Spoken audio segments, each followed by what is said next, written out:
From the Golden Tower of the Fisher Building, this is the great voice of the Great Lakes. News Talk 760. WJR, Detroit.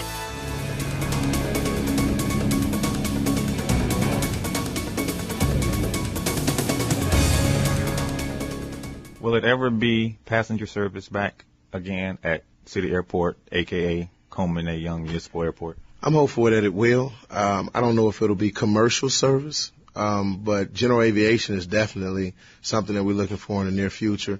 I think of what's going on downtown with the capturing of more headquarters, with bringing more business in, with having more large-scale events, with the rail study that's going on. The track is right there, and it goes right downtown from there. So to put rail there, there's an opportunity to grow and expand the airport. I mean, we've been buying land to expand for a long time, figuring out how to reconfigure so we don't have to exhume any bodies at either one of those cemeteries. But I believe that you'll get some action over there pretty soon. It's been a long process.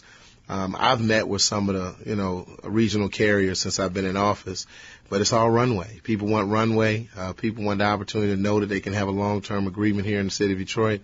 And we just have not been able to make those kind of commitments. But from a general aviation perspective, there's a lot that we can do, create some new facilities. We've moved, the private terminal over to the regular terminal building. I got a couple rental agencies in there.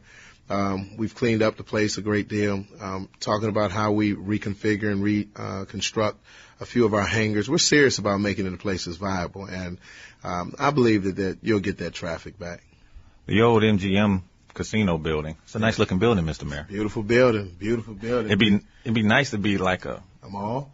Yeah, or possibly maybe a police headquarters.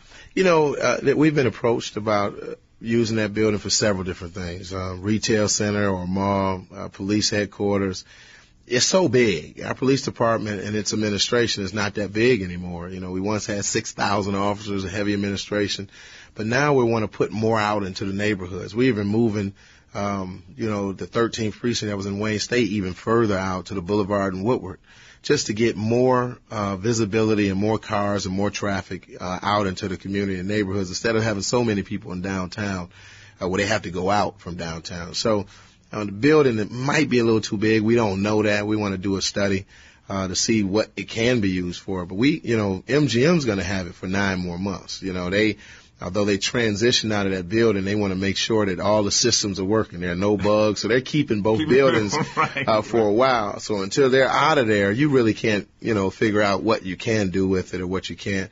From what I remember, I only been in there a couple of times. It's a really nice building. I mean, escalators already in the building, restaurant space, carpeted, state-of-the-art technology and camera systems.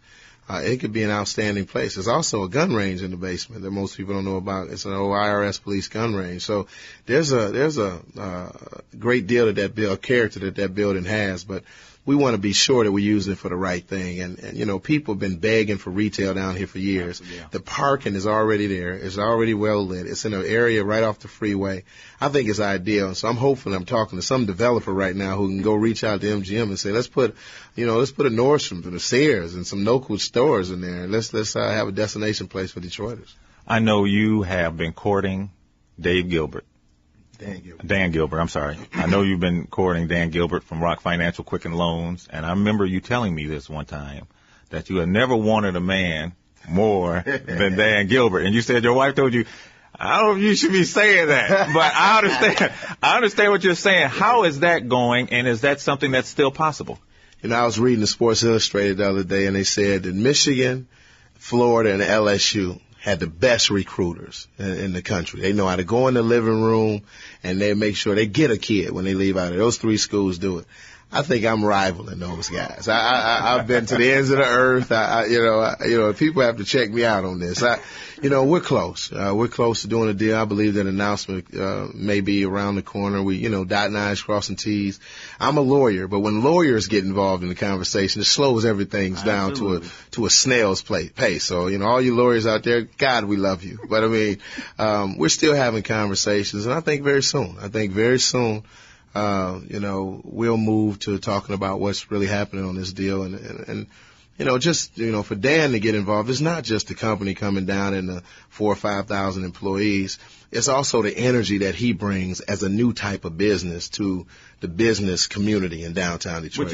Which is what you're looking for. That's what I'm looking for. He's a different kind of business. He's not a power company. He's not an auto company. We love those guys, but we need a different mix. The diversity that it brings in terms of different types of workers, a different base of workers would be different for our downtown community. And he's a different kind of guy. And we need that kind of thinking, that kind of dynamism here to mix with the others that we have to bring Detroit to the place that we all want it to be. So, yeah, I restate that. I've gone after this man more than anyone that I could ever remember if I've ever done it before. But, we want him downtown.